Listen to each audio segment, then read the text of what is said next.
Hello everybody and welcome back to Let's Play Skyrim. In the last session we found ourselves here at the Frostflow Lighthouse, where we got our head down for the night because we were en route to Alftund, I think it was called. We were heading to Alftand. I was close. The Dwemer ruin near to the lighthouse that Elwyn was going to explore almost of his own volition when in the vicinity, but instead chose to head back to the college. Lo and behold, a short time later, the quest has brought us here anyway. So that's where we're going, hopefully to recover the Elder Scroll. We'll see if that happens. So we have no doubt that Alftand is going to be a rather sprawling, large ruin, and it's going to take us most of, if not all of, today to explore its various, numerous nooks and crannies. So Elwyn is ready. Got his head down here in the Frostfall Lighthouse, of course. Not the greatest of places to sleep, with all the blood and guts of its former residents strewn all over the place, but as an adventurer you'll take what you can get. And the warm bed was, well, a welcome sight. So over there, as you can see, is the exterior of Alftand, and no doubt it will go down deep and sprawl out vastly. So Elwyn got his head down last night. Did he get a good sleep? So-so. Because he had a rather strange dream. Walking up this very path, as he was in a state of semi-consciousness, that sort of weird state where you're not quite awake, but you're not quite asleep. You're aware that you're awake, but then you think you're not awake, because you're dreaming. Or are you dreaming? It's a strange feeling. The type of feeling you get when you have one of those falling dreams. Anyway, walking up this very path was a tall, dun female. Red eyes, blue robes, hood over her head. And Elwyn could swear blind that he recognised her as she was approaching the lighthouse, but he couldn't quite get a good enough look. It was blistery, it was blizzardy, it was dark. The female opened the doors to the lighthouse, and Elwyn ran downstairs to greet her, see who it was, confirm his suspicions. But there was no sign of her. Kind of strange, he heard the door open, saw her with his very own eyes coming inside the lighthouse. He was stood on top of it, looking out across the vast snowy wastes here. Anyway, he looked high and low, and no sign.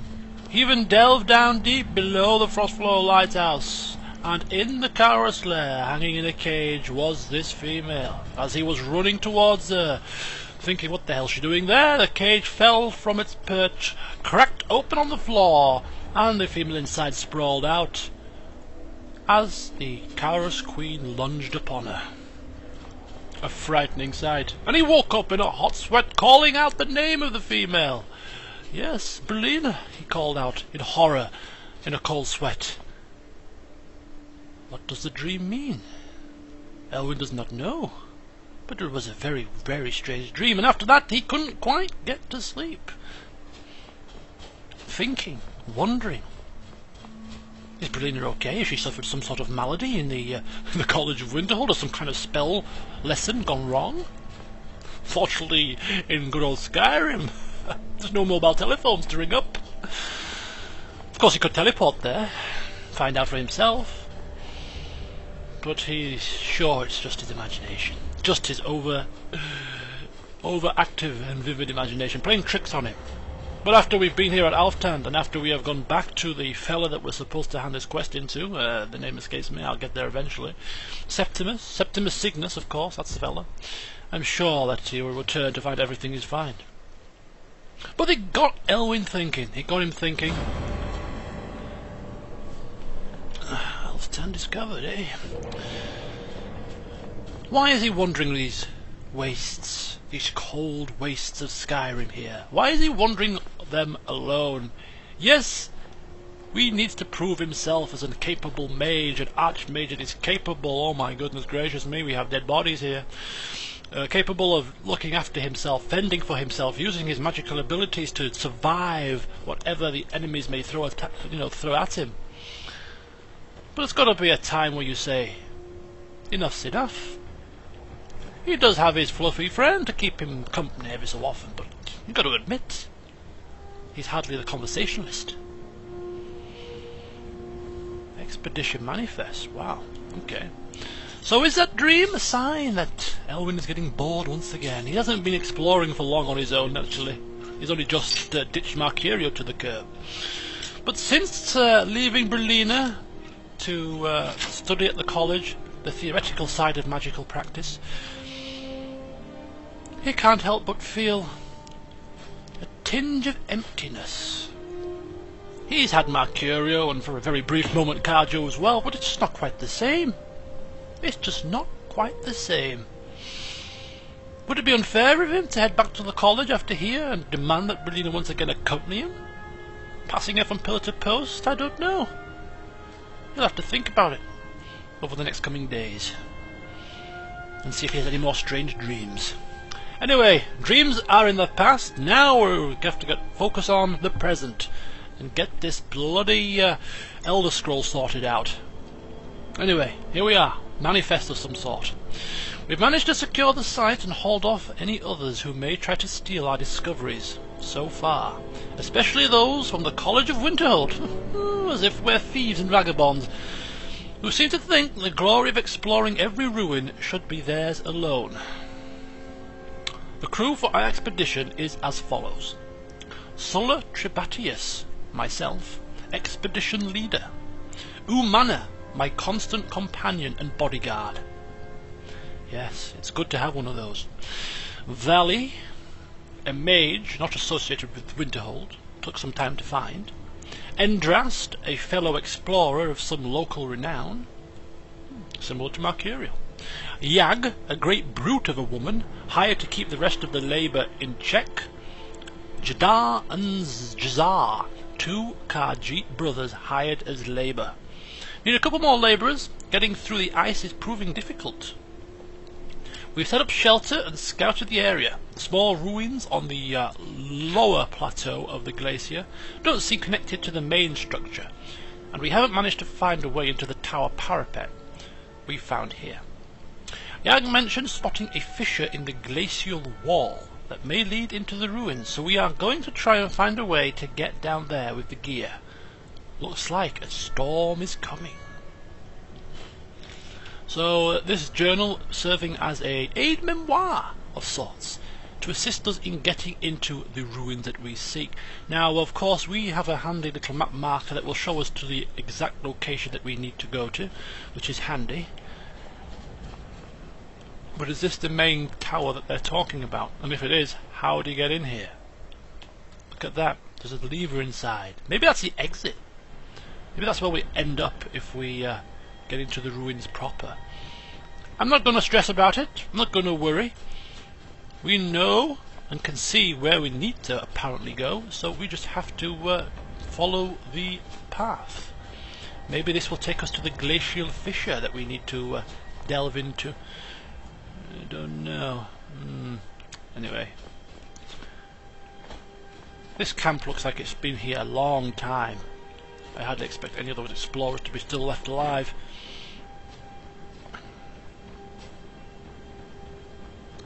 Glacial fissure. There. Oh, wait a minute. Right there. I'm seeing something. I'm seeing it. Aha. Here we are. The Alftan Glacial Ruins. Let's go and start today's exploration.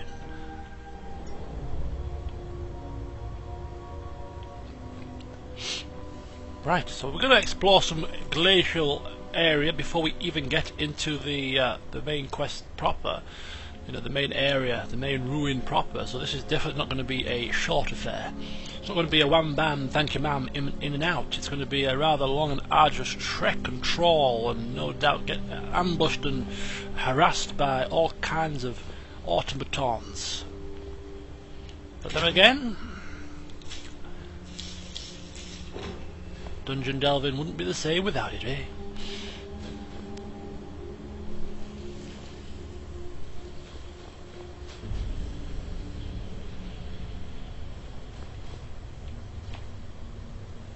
Ooh. Flawless ruby. Nice. Scroll of guardian circle. Oh, look at all this jewellery and gems. Absolutely light, but expensive and valuable. Just the kind of loot that Elwyn likes. Excellent job.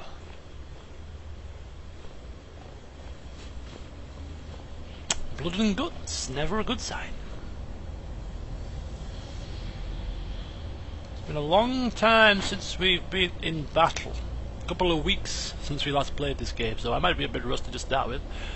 But all I need to do is summon a couple of friends and everything should be okay.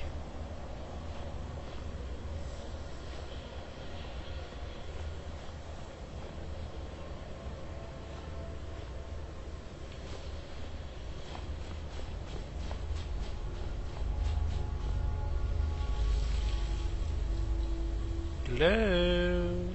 Anybody home? No? Hello? Ooh, I don't know.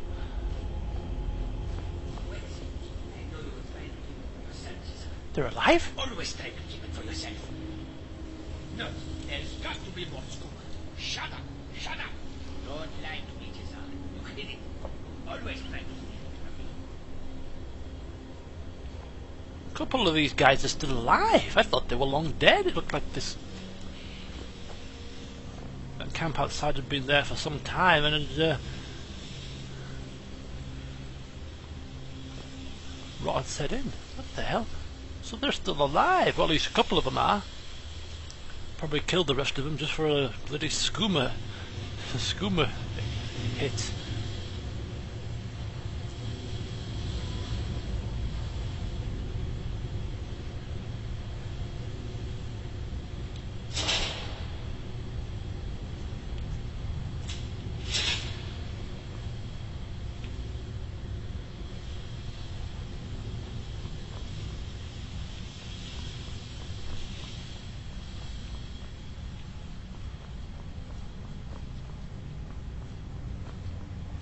Aha, well, we're getting into the place proper by the looks of it. Approaching already a split path situation. Okay, so down to the right hand side we have some books. Dwarves Volume 2, we have read that already.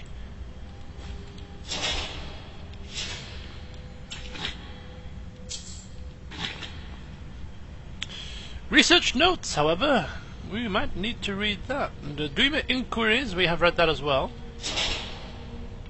Ebony ore, quite lucrative by the looks of it.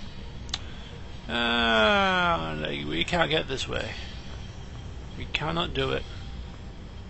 For love, nor money, can we get through that. Makes life a little bit easier. Anyway, right, what's these notes? If only Umani would have left one of these dwarven machine creatures intact for me to study. The fact that they almost killed those Khajiit brothers in the middle of the night doesn't mean we couldn't have found a way to disable one. We dragged some stuff in front of the pipes they came out of to stop them from coming back. They're simply fascinating. It is just as Calcimo described in Dwarves Volume 2. Their appearance does, in fact, resemble that of an arachnid. I had thought that to be an embellishment given by his source. The inclusion of the soul gem in the design of the apparatus is quite remarkable. It could explain the focus for the lightning that he describes.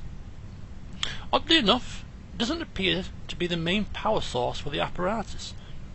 Perhaps some sort of harmonic resonance with the energies contained in the soul gem to bring heat to a small boiler? Too early to say conclusively. That does raise a question of where they get the liquid for the boiler, however. Huh, that was strange. I thought I just saw something moving beyond the barred door. It looked vaguely humanoid. I wonder if it could be an undiscovered automaton. I'm going to move my bedroll down here to see if I can catch another glimpse of it. This is all so exciting. Yeah, and these kind of excitements usually end in your death. Which is no doubt what happened to the expedition leader, I'm guessing. Ah! Oh! Oh, flaming hell! Oh, I can't. The keys. There we go. I forgot the buttons. And we're off and running. Ah! Ah, you little poxy spider worker. Caught me unawares there. Don't worry, as I said, it's been a little bit of time. I'm out of practice. Bring back Polina quickly. If only to save my derriere from trouble. Right. This was the source of the voices, so we're somewhere near here. Ah!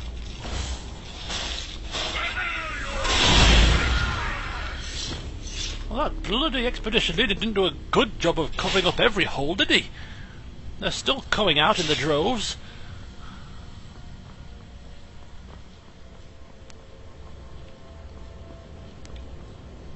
Okay, where are we? Where are we? We're going back into the ice. Is this right? Okay.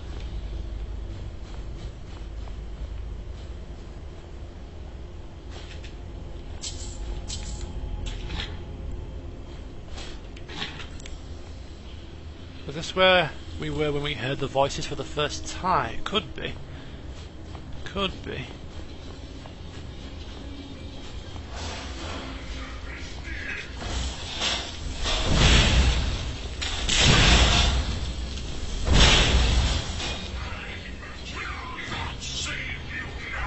He wasn't hiding, you idiots. He was right there in front of my face, attacking me, and you were just stood there gawping. Come on, get a grip.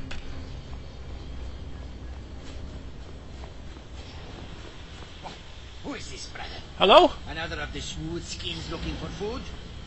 This one wasn't trapped with us. What was that? No! No, you idiot! I am no threat to you! An old woman's bird.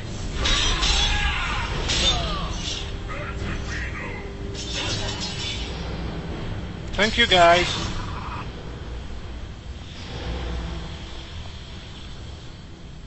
Oh dear.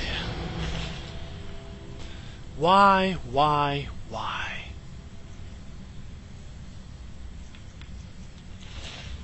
I wanted answers, I wanted explanations, I didn't want death and destruction, I was no threat to him, but no, he had to come attack me with his axe. And he was talking to his brother, but his brother is obviously dead. And he was obviously mad. High on skooma, no doubt. Anyway, there's this book here. Jazar's Journal. This one is at his wit's end. I signed Jadar and myself up for this expedition to try and get him clean of the skooma. I brought a small supply to try bring him down slowly, but the storm has had us trapped in the glacier for weeks. The others have not yet caught on that one with fur should not shake so much from the cold. But I have run out of the little skooma I brought, and Jadar is getting pretty bad. He started hallucinating, creatures coming out of the ice and the ruins. The others are starting to think he may be behind Valley's disappearance, but I know he would never do something like that.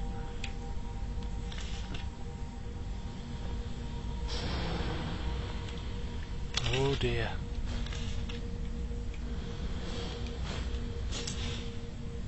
Empty scuba bottles and some potions. So all is not lost.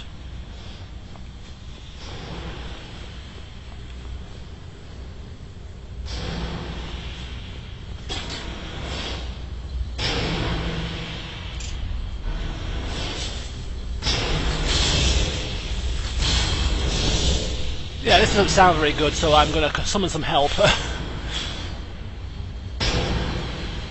the hell is that noise?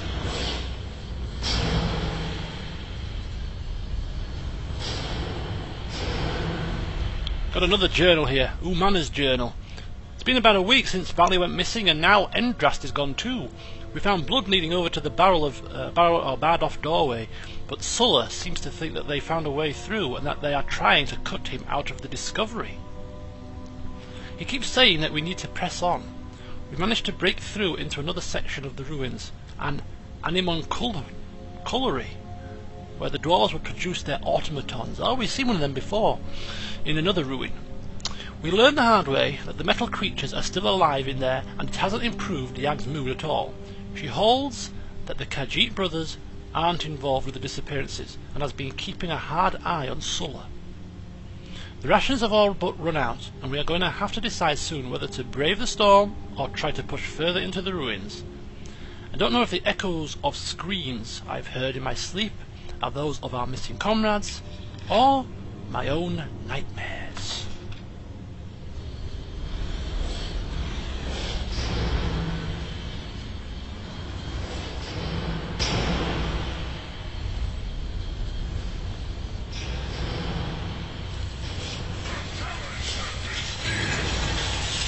Ah!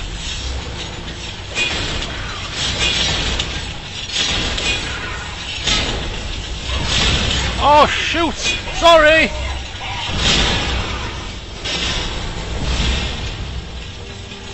Kill it!